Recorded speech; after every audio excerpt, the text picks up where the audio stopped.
Good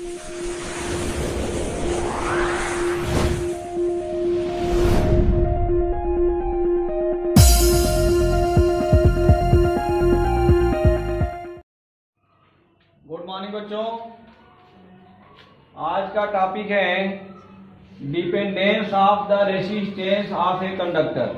ठीक है ना।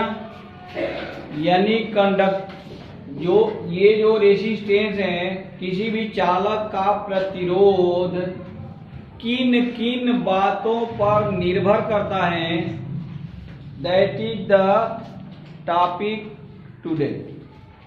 यही हम लोगों का टॉपिक है आज का। ठीक है ना। ये सिंपल सा बात है कि रेसिस्टेंस के बारे में कल के वीडियो में हमने काफी डिटेल समझा रखा था, ये रेसिस्टेंस होता क्या है। ठीक है ना। लेकिन यदि हम हल्का सा उस पर प्रकाश डालें तो देख सकते हैं कि resistance is the property of material, conducting material which opposed to the flow of electric current through it।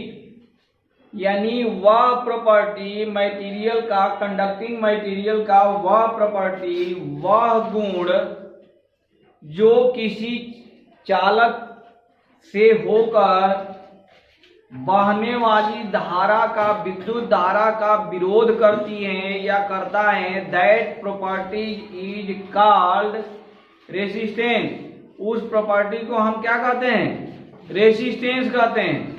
ठीक है ना। यानी प्रतिरोध कहते हैं। जो ये बहुत डिटेल यदि समझना है तो नेक्स्ट जो हमारी कल की वीडियो है उसका अवलोकन कर सकते हैं। उसमें बहुत ज्यादा हम एग्जाम्पल भी दे के समझाया गया है। ठीक है ना।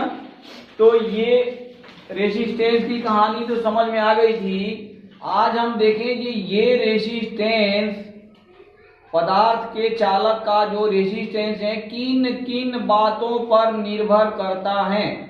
ठीक है ना। यही है dependence of the resistance of a conductor.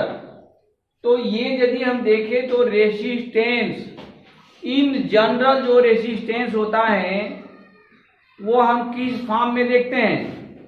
Wire के फॉर्म में। जो वायर हम कंडक्टिंग वायर जो कनेक्ट करते हैं इन द सर्किट, उसी के फॉर्म में रेसिस्टेंस देखते हैं। ठीक है ना। तो उस फॉर्म में यदि रेसिस्टेंस देखते हैं तो वायर के फॉर्म में जो भी कंडक्टर होता है उसमें कौन कौन से कारक हमें दिखाई देता है? एक तो दिखाई देता है लेंथ ऑफ द कंडक्टर, देता है ना। तो नंबर फर्स्ट हो गया लेंथ। नंबर सेकेंड, वो वायर मोटा है या पतला है, इस बात पर भी निर्भर करेगा ना। यदि प्रतिरोध है, प्रतिरोध माने विरोध। सिंपल सी बात है। प्रतिरोध यानी विरोध। हम जो कार्य करना चाहते हैं उस मार्ग में यदि कोई विरोध कर रहा है, दैट इज कॉल्ड रेसिस्टेंस। ठीक है ना।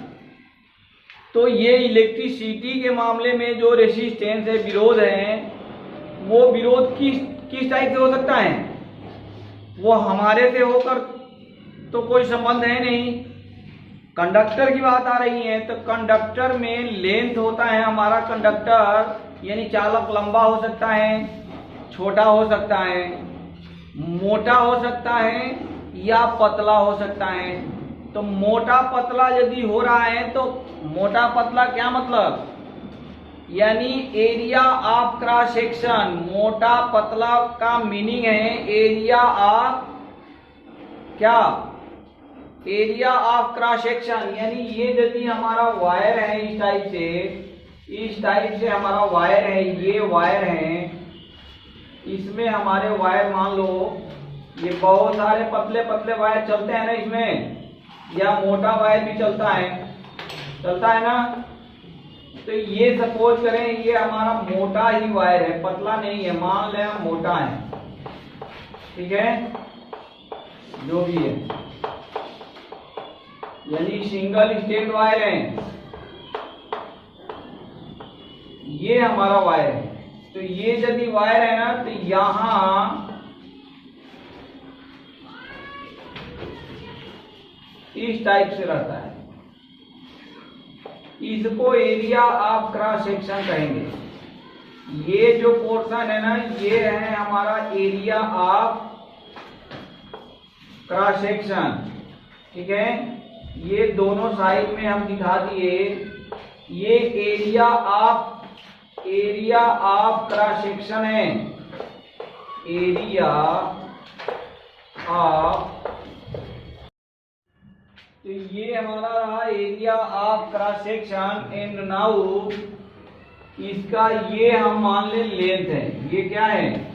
लेंथ है, लेंथ ऑफ द वायर। ठीक है ना।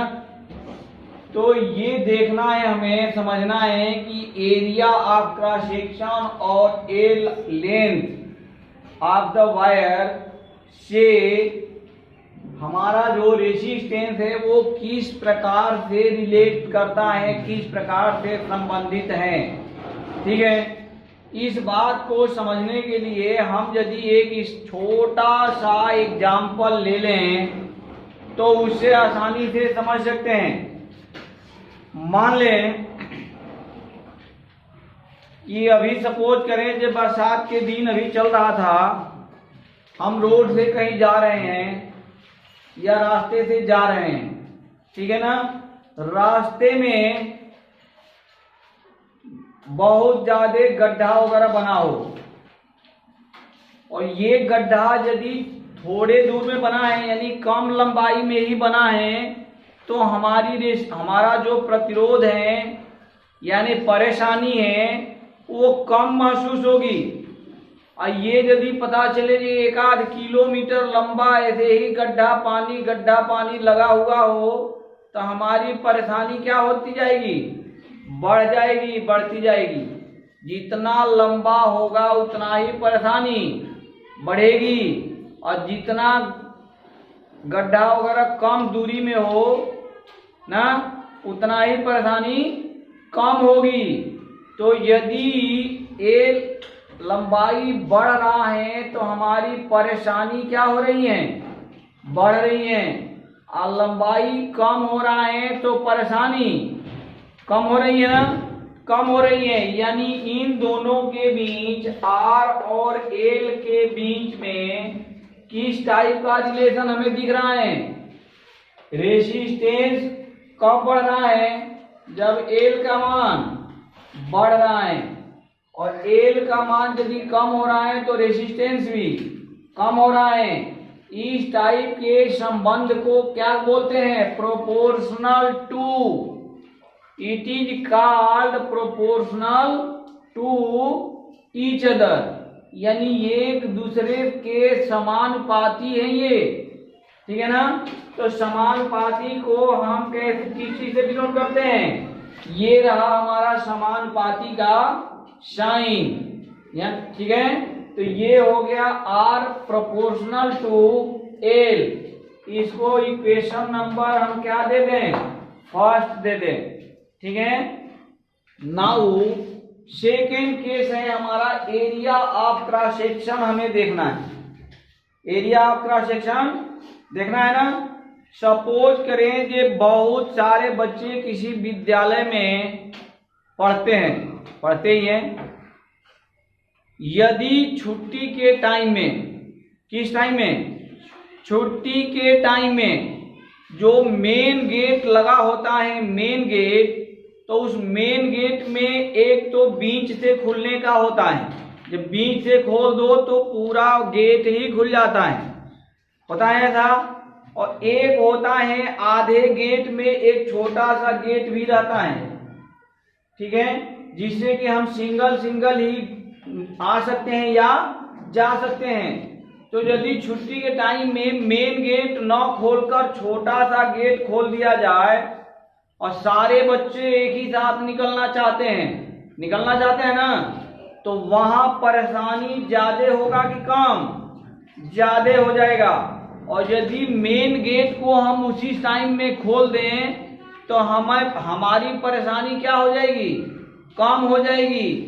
तो ये जो मेन गेट या स्मॉल गेट जो हम बता रहे हैं इन द एग्जाम्पल, इस गेट का क्या मतलब है? Area of cross section. इसका मतलब क्या है? एरिया ऑफ क्रॉस सेक्शन, यानी एरिया, हमारी क्रॉस सेक्शनल एरिया यदि बढ़ रही है तो हमारा परेशानी क्या हो रहा है? कम हो जा रहा है। और एरिया ऑफ क्रॉस सेक्शन यानी छोटा गेट यदि हम खोल दे रहे हैं तो मेरी परेशानी बढ़ रही है। तो अपोजिट हो रहा है ना, यानी एरिया बढ़ना तो प्रतिरोध कम होना, एरिया बढ़ना तो प्रतिरोध कम होना, और एरिया घटना तो प्रतिरोध ज्यादा होना। तो इन दोनों के बीच में हम यदि देखें, आर और ए के बीच में देखें, तो यहां हमारा कौन सा रिलेशन काम कर रहा है? Inversely proportional to, in between area and resistance relation किस टाइप का जनरेट हो रहा है, क्रिएट हो रहा है? Inversely proportional to. तो देखो साइन तो हम यही रखते हैं, ठीक है ना, लेकिन इसको क्या लिखते हैं? इसको लिख देते हैं बटा में। तो ये हो गया हमारा 1/a। ये हो गया इक्वेशन नंबर सेकेंड। यदि इक्वेशन फर्स्ट और सेकेंड को हम मर्ज करके एक लाइन में लिखना चाहें तो इसको हम लिख सकते हैं R proportional to L upon A। ये हमारा हो गया from equation first and second, from equation first and second R is equal to L upon A।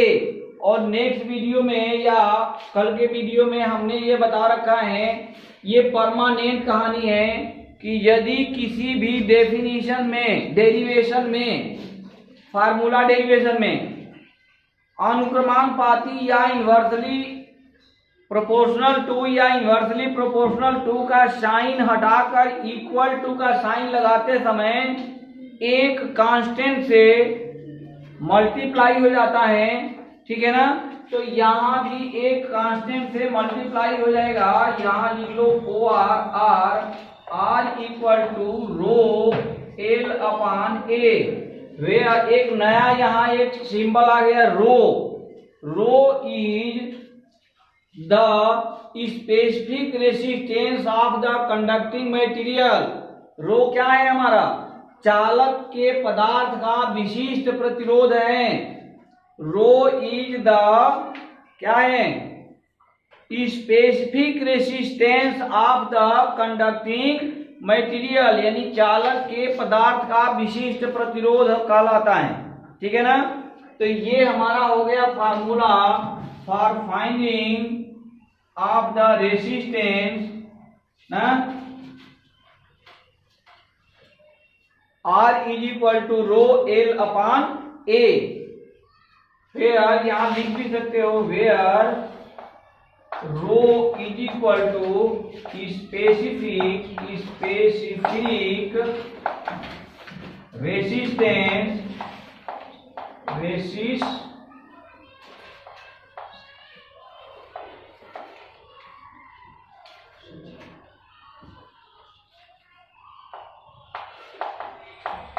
specific resistance of the conducting material।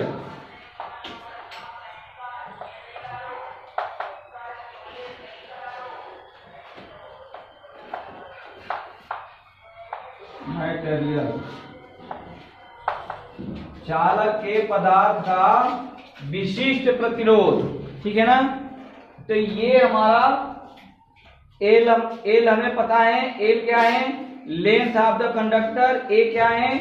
Area of cross section of the conductor. Rho is equal to specific resistance of the conducting material. R is equal to resistance. तो इस तरह से हमने देखा dependence of the resistance of a conductor, ठीक है। Our next topic will be combination of resistance. Our next topic will be क्या होगा? कॉम्बिनेशन ऑफ रेसिस्टेंस तो हम देखेंगे कि रेसिस्टेंस का कॉम्बिनेशन कितने टाइप के होते हैं। ठीक है,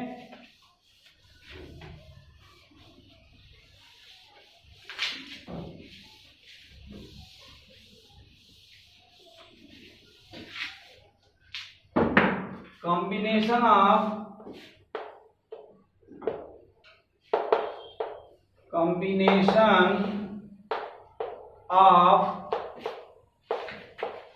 रेसिस्टेंस। ठीक है, प्रतिरोधों का संयोजन। तो ये यदि देखा जाए तो in general there are two type of combination of resistance. ये दो प्रकार के होते हैं। ठीक है ना, तो ये जो दो प्रकार के होते हैं वो कौन कौन से होते हैं? नंबर फर्स्ट होता है series combination. Series combination. Number second होता है पैरेलल कॉम्बिनेशन।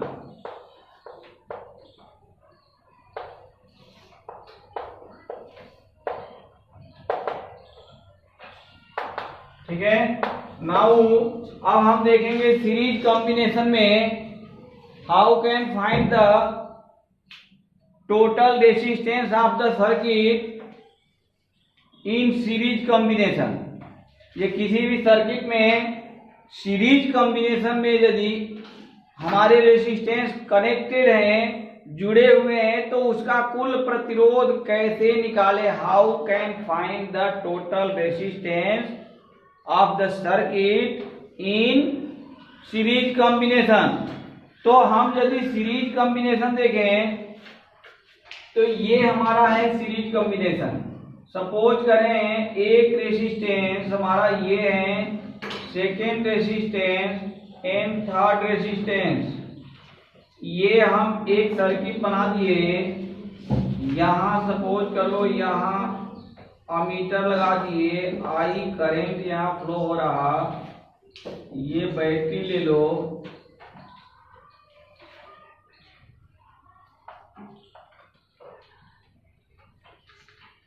यहाँ की लगा दें। ठीक है, ये हमारा क्या है? स्विच है। ये बैटरी हो गई V, वोल्टेज हो गया यहाँ V निगेटिव एंड पॉजिटिव। ये रेसिस्टेंस हो गया R1, R2, R3 S1, और भी ढेर सारे हम रेसिस्टेंस इस तरह से कंबाइन कर सकते हैं, जोड़ सकते हैं। तो यहाँ यदि हम देख रहे हैं इस सर्किट में, ठीक है ना, ये यदि स्विच हमारा क्लोज होगा, when switch closed condition is in closed condition, then क्या होगा? इसमें करंट फ्लो होगा। ये यदि करंट फ्लो यहां से होगा आई, तो ये आई करंट कहां कहां जाएगा? रास्ता तो एक ही है ना, कि रास्ता अलग अलग है? एक ही रास्ता है। तो यदि एक ही रास्ता है तो इसमें भी आई जाएगा, यहां भी आई ही जाएगा, यहां भी आई जाएगा, जाएगा ना। कहने का मतलब ये है, इसको समझने के लिए बहुत सिंपल सी कहानी है। ठीक है, क्या? सपोज करें कि बहुत सेल्फ सिस्टम नहीं, सेल्फ सिस्टम में भोजन करना सब लोग देखे हैं ना, जानते हैं। सेल्फ सिस्टम की बात छोड़ दो, लाइन से बैठा के कहीं खाना खिलाना हो, या लाइन से बैठा के कोई खाना खिला रहा हो, जहां की एक लाइन से बहुत सारे लोग बैठे हैं इन सीरीज कंडीशन में। सीरीज में है ना, एक खत्म, एक बैठा, उसके बगल में दूसरा आ गया, इसके बगल में तीसरा आ गया। तो इस तरह से एक ही लाइन में यदि बैठा हो और खाना खिलाने वाला बंदा टोकरी में या किसी भी बर्तन में जिसमें लेके वो खाना परोस रहा है, वो सबके पास जा रहा है, जो अपनी इच्छा शक्ति के अनुसार जिसको जितना खाना लेना है लेते चले जाएं, ले लें, कोई बाउंडेशन नहीं है। तो क्या जो छोटा बालक है, मान लो एक छोटा बालक है 5 साल का, वहीं एक है 20 साल का, बगल में बैठा है 50 साल का, तो क्या सारे एक बराबर खाना मांगेंगे क्या? नहीं ना। जो छोटा बालक होगा वो एक आध पूड़ी हो सकता है ले ले, जो उससे बड़ा होगा वो हो सकता है वो 5-7 पूड़ी ले लेगा, जो और बड़ा होगा हो सकता है 20-50 पूड़ी ले ले। यानी कहने का मतलब है जो अपनी खाने की क्षमता के अनुसार ही लेगा ना खाना। ऐसा तो नहीं है जो सबको बराबर बराबर वो दे दे या सब बराबर बराबर ले ले, ऐसा नहीं होता। तो सेम उसी तरह से यहाँ जो R1 R2 R3 लगे हुए हैं सीरीज में, ये इनके जो सिरों का विभवांतर हो जाएगा ना वो अलग अलग हो जाएगा। V1 इसके सिरों का जो पोटेंशियल डिफरेंस है हो गया V2, इसके सिरों का पोटेंशियल डिफरेंस हो गया वो क्या हो गया V3 हो गया। यानी सबके सिरों करंट तो सब में सेम जाएगा क्योंकि रास्ता एक ही है। करंट का फ्लो होने का जो पाथ है वो क्या है, एक ही है। तो हमारा करंट तो I ही फ्लो होगा पूरे सर्किट में, लेकिन एक cross potential difference R1 R2 R3 will be different, अलग अलग होगा टोटल पोटेंशियल। अच्छे चलो ठीक है, ये अलग अलग तो हो गया। यहां हमने बैटरी लगा दिया, आफ्टर सम टाइम 4 घंटे 8 घंटे 10 घंटे के बाद क्या होगी, हमारी बैटरी क्या हो जाएगी, डिस्चार्ज हो जाएगी। यानी ये इसका जो टोटल वोल्टेज है वो कहाँ खत्म हो गया, इनके सिरों पर खत्म हो गया ना। तो टोटल V यदि हम देखें तो total V is equal to क्या हो जाएगा, V1 plus V2 plus V3 plus H1, और यदि जुड़े होते तो उसके क्रॉस के वोल्टेज ऐसे चले आते। ये हमारा, इसको मान लें हम equation number first, these are the first equation, ये हमने मान लिया। अगेन हमें ये पता है, क्या पता है कि I इज इक्वल टू क्या होता है, I इज इक्वल टू क्या होता है V by, I is equal to क्या होता है V बाई R, पता है ना। यानी यहां से यदि V इक्वल टू क्या हो जाएगा IR, हम formula according to the Ohm's law हम देख रखे हैं कि V इज इक्वल टू क्या होता है I इंटू R होता है। तो ये यहाँ जो टोटल वोल्टेज हमारा है बैटरी का, इसको हम क्या लिख सकते हैं IR। तो ये हमारा हो गया IR equal to V1 plus V2 plus V3 as so on. ठीक है, क्लियर है। अब हम यदि आगे देखें,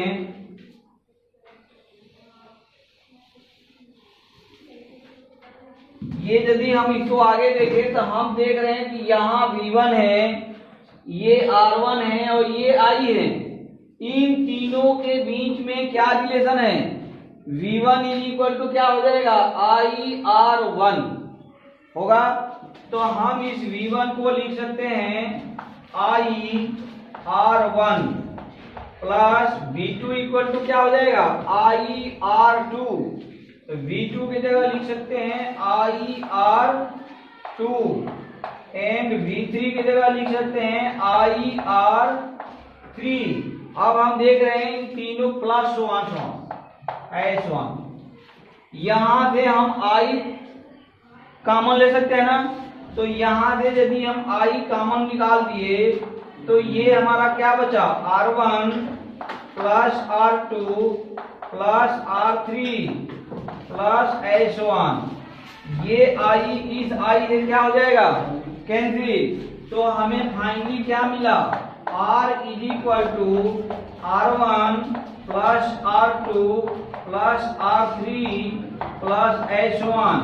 where R is equal to क्या है, total resistance of the circuit, where R is equal to, ये है हमारा total resistance of the circuit CKT, ठीक है ना, शॉर्ट फॉर्म में लिख देते हैं सर्किट को CKT। तो ये हमारा हो गया, निकल गया R is equal to R1 plus R2 plus R3। ये फाइनल हमारा रेसिस्टेंस है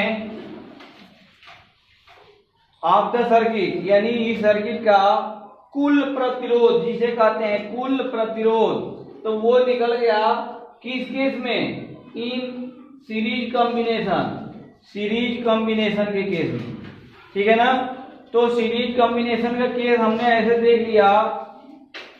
नाउ आवर नेक्स्ट टॉपिक है हमारा पैरेलल कॉम्बिनेशन। तो पैरेलल कॉम्बिनेशन यदि देखें,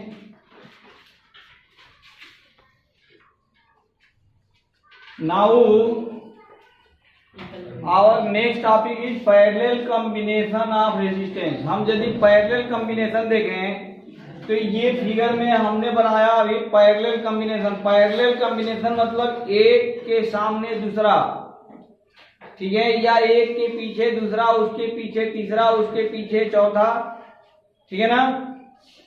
तो ये इस टाइप से यदि हम जोड़ें और सबका हाथ एक साथ जोड़ दें, ठीक है ना, एक दूसरे हाथ ऐसे जोड़ते चले जाएं, एक आमने सामने खड़े हो, ये दोनों हाथ जोड़ लिया, देखो ऐसे ही जुड़ा है ना, ये इसके सामने खड़ा है, ये इसके सामने खड़ा है, ये तीनों अपना हाथ एक साथ मिला लिए, तीनों अपना हाथ एक साथ मिला लिए। तो यदि ऐसे मिलान हो रहा है, कनेक्शन हो रहा है, कॉम्बिनेशन, तो हम इसको क्या बोलते हैं, पैरेलल, ठीक है ना। आमने सामने पैरेलल होता है, अगल बगल सीरीज कहलाता है।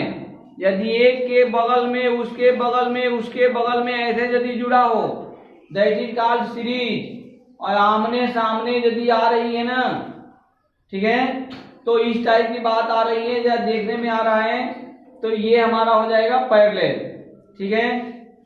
अच्छा, यहाँ हम यदि चले देखें तो ये यदि क्लोज पाथ हमने बना लिया तो यहाँ करंट फ्लो होगा सर्किट में, और ये यदि सर्किट में हमारा करंट फ्लो हो रहा है, तो अभी हम जो सीरीज का केस देखे थे उसमें हमारा एक ही रास्ता था पूरे चारों तरफ घूमने के लिए, था ना।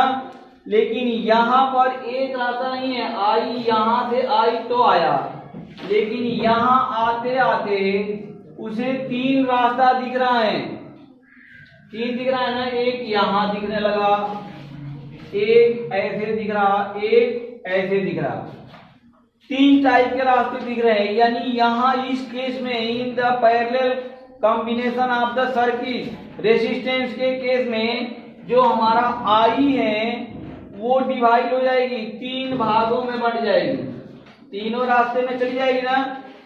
सपोज करो एक पाइप से हम पानी फ्लो कर रहे हैं और उसमें आगे जाके तीन छेद कर दो ना।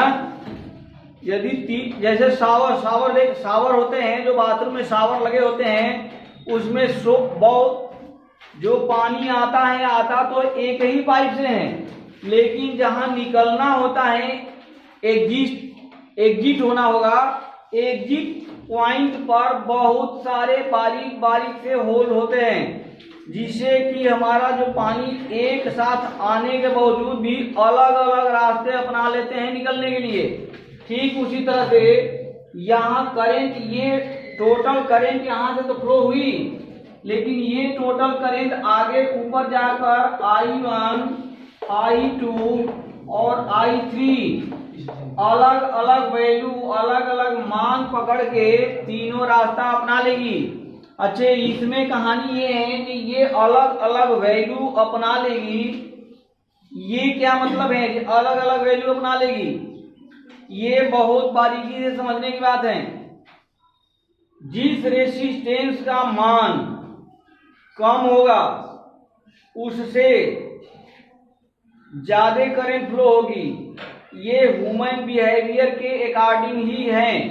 मान लें हम एक रास्ते पकड़ के जा रहे हैं, बहुत सारे लोग जा रहे हैं, लेकिन आगे जाने के बाद वो रास्ता दो भागों में बंट रहा है। एक भाग में गड्ढा कम मिलेगा और दूसरे भाग में गड्ढा ज्यादा मिलेगा। तो ज्यादातर आदमी कम गड्ढे वाले मार्ग से होकर निकल जाएंगे। ज्यादा गड्ढे वाले मार्ग से बहुत कम लोग ही जाना चाहेंगे, जाएंगे लेकिन बहुत कम जाना चाहेंगे ना। जो एक्सपर्ट गाड़ी के ड्राइवर होता है वो किसी भी रास्ते पर वो बिना सोचे समझे चल लेगा, लेकिन जो थोड़ा सा एक्सपर्टनेस कम होती है जिस ड्राइवर की, वो ऐसा रास्ता पकड़ेगा जिधर से गड्ढा वगैरह कम है। तो ठीक इसी तरह से बिहेवियर यहाँ भी होता है, यानी जिस रेसिस्टेंस की वैल्यू कम है उससे ज्यादा करंट फ्लो हो जाएगी, और जिस रेसिस्टेंस की वैल्यू ज्यादा है उसमें करंट कम जाएगी। ठीक है ना। तो ये यहां से हम देखें, ये टोटल कहानी यही चलती है। करंट यहां से डिवाइड हो गया, ठीक है। रेसिस्टेंस हम दिख रहा है, सबका अलग अलग है। ये हमारा अप्लाइड वोल्टेज सोर्स है V। तो यहां से यदि हम देखें तो हमें देखने को मिल रहा है I इक्वल टू क्या है, I1 plus I2 plus I3। ये हमारा टोटल करंट का समीकरण मिल रहा है। ठीक है ना। यानी तीन, जो हमारा टोटल करंट गया वो तीन भागों में बट रहा है। नाउ अब यदि हम मान लें कि हमारे पूरे परिपथ का रेसिस्टेंस, यानी पूरी सर्किट का रेसिस्टेंस यदि R है, ठीक है ना, late R is the resistance, total resistance of the circuit. R is the total resistance of the circuit, then क्या हो जाएगा, then IR is equal to V हो जाएगा। यानी यहां से हम देखना चाहें तो ये हो जाएगा I is equal to V upon R। तो ये यदि हमारा total resistance of the circuit हम R मान लिए तो I is equal to क्या हो जाएगा, V अपान R। तो ये हम इक्वेशन फर्स्ट यदि इसको लिख दें, इक्वेशन फर्स्ट, तो हम यहां से लिख सकते हैं I की जगह पर क्या लिख सकते हैं, V upon R equal to I1। अब बात आ गई I1 की। तो I1 के लिए देखें, I1 में कितना, I1 का वैल्यू कितना होगा। तो ये यदि देखें तो ये R1 में I1 फ्लो हो रहा है, हमारा जो करंट फ्लो हो रहा है I1 वो किसके थ्रू हो रहा है, R1 के थ्रू हो रहा है। तो बैटरी का जो बैटरी जुड़ा है वो कौन सा बैटरी जुड़ा है, V। तो हमारा वोल्टेज क्या हो गया, एक क्रॉस R1 वोल्टेज हमारा क्या है, V है। इसलिए I1 इज इक्वल टू, यदि हम I1 देखें तो I1 इज इक्वल टू हो जाएगा V बाई R1। ये हमारा I1 का मान हो जाएगा। ठीक है ना। सिमिलरली ठीक इसी तरह से I2 लिखें तो I2 is equal to V by हो जाएगा R2। I3 लिखें तो I3 is equal to V by R3। ठीक है। अब अगेन I1, I2, I3 का मान हम इस इक्वेशन नंबर फर्स्ट में क्या कर दें, पुट अप कर दें। तो यहां से ये मिलेगा हमारा V by R1 plus V by R2 plus V by R3। यहां से हम V को क्या निकाल दे, कॉमन, तो ये बचेगा 1 by R1 plus 1 by R2 plus 1 by R3। ठीक है। नाउ V से V क्या हो गया, कैंसिल। इस तरह से हमें मिल गया 1 by R equal to 1 by R1 plus 1 by R2 plus 1 by R3। तो ये हमारा रहा पैरेलल कॉम्बिनेशन के केस में कुल प्रतिरोध यानी टोटल रेजिस्टेंस निकालने का फार्मूला। ठीक है ना। इस फार्मूले के with the help of this formula we can calculate the total resistance of the circuit which is connected in parallel combination, जो कि पैरेलल कॉम्बिनेशन में जुड़ा। ठीक है। तो यहां से हम कुल प्रतिरोध कुल रेजिस्टेंस निकाल सकते हैं पैरेलल कंडीशन में। मुख्य बातें इन दोनों कॉम्बिनेशन में हमने क्या देखा, 2 पॉइंट देखा। क्या? In the case of series combination case में हमने देखा ये करंट डिवाइड होता है, वोल्टेज क्या रहता है, करंट सेम रहता है, वोल्टेज डिवाइड होता है। क्या होता है? सीरीज कॉम्बिनेशन में हमेशा याद रखना है देख करंट सेम होगा in all the circuit but voltage divided into the different क्या, different values like as cross sectional voltage नहीं, across voltage, like as a cross voltage of the each of resistance or each of device।